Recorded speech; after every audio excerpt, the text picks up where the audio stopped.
Hello, my name is Danny the Guide, and are you ready for your London snippet of history? And today we're going to venture to Westminster Abbey, and I'm going to give you an introduction to it. Westminster Abbey is a royal peculiar. This means that it serves the Queen directly, and to oversee the head day-to-day running is the Dean of Westminster, David Hoyle. As it's a working Church of England Christian church, there are 4 services a day with evensong every day at 5 p.m. apart from a Wednesday. And it's usually sung by the schoolboys of Westminster Choir School. It's absolutely magical. And every day, if you go in as a visitor, you'll hear a prayer on the hour. And around midday, they'll offer you an extra special service to go into the shrine area of Edward the Confessor to say a prayer.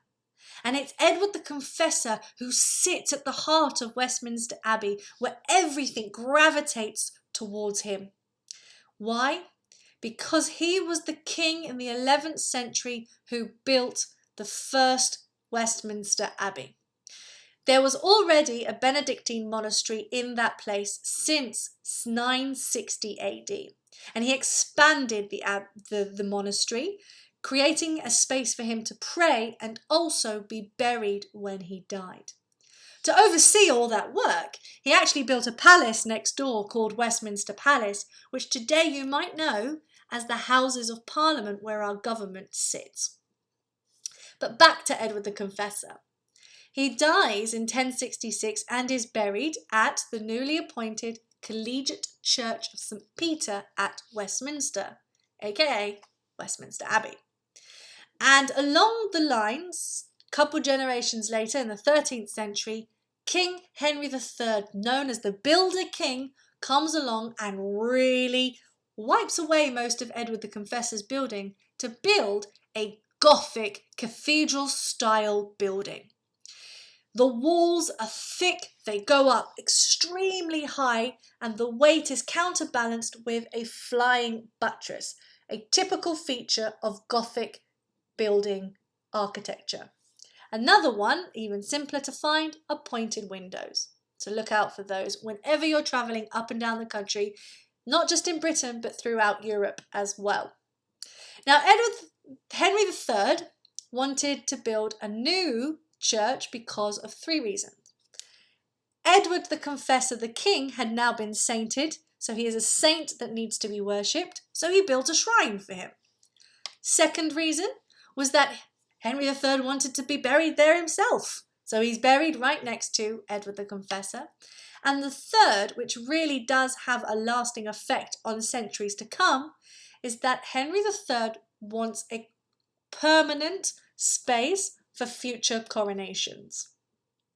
And they still happen there to this day, the last one being on June the 2nd, 1953, with Queen Elizabeth II's coronation, making her the 38th monarch to be crowned at Westminster Abbey. And that coronation space, which is also known as the theatre, became the space for weddings as well.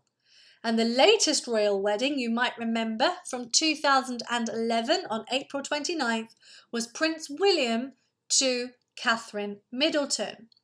Now they make up the 16th royal wedding.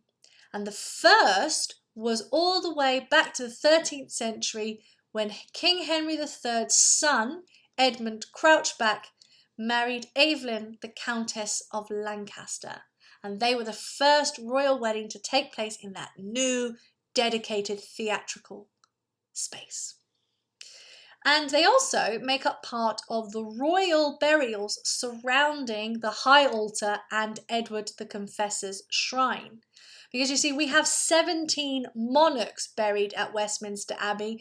They include Henry III, Edward I, Edward III, Richard II, Henry V, Edward V, Henry VII, Edward VI, Mary I, Elizabeth I, Mary Queen of Scots, James I, Charles II, Mary II, William III, Anne, and George II, being the last king to be buried in the 18th century. Now, majoritively, they're buried at Windsor Castle. There may not be space for royal burials anymore at Westminster Abbey. There may not be space for other burials of famous Britons either. But nevertheless, there are commemorated over 3,300 people at Westminster Abbey, and they vary from being buried to having their ashes interred to just being commemorated.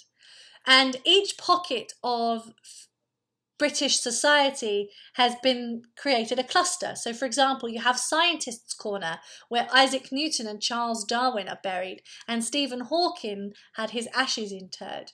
You have Poets' Corner, where you have people like Robert Browning and Alfred Tennyson who are buried there, and Geoffrey Chaucer and Ben Jonson from the 16th century. You also have commemorations. So for example, William Shakespeare is commemorated rather than actually buried there because he's buried in his hometown of Stratford-upon-Avon. You have musicians like George Frederick Handel, who is both commemorated and buried at Westminster Abbey. And you have a whole variety of the royal courts from the 15th century up until the 20th century, and prime ministers too. It is also where the British unknown warrior is buried too. It's the only place in Westminster Abbey you are not allowed to walk over because he, the unknown warrior, represents all fallen soldiers of World War I and now World War II who never made it back home to their mothers. So it is worth going to Westminster Abbey because it has such a variety of English, British history and also commemorates great people who have changed and shaped the way that we live and think about our society today. So there you have it, a snippet of history on an introduction to Westminster Abbey. I highly recommend coming to London to find out more if you want to explore, and hiring a blue badge tour guide to take you inside and show you around. I myself am one of those guides that can do this, and it would be my pleasure to see you in London on a tour very soon. But for now, my name is Danny the Guide. Please don't forget to subscribe to my channel where you'll find other videos like this as an introduction to a place or going off the beaten track to discover a little bit of juicy stories about the people who make up London. I hope you've enjoyed this video. Don't forget to share it and like it, and I'll see you in London soon.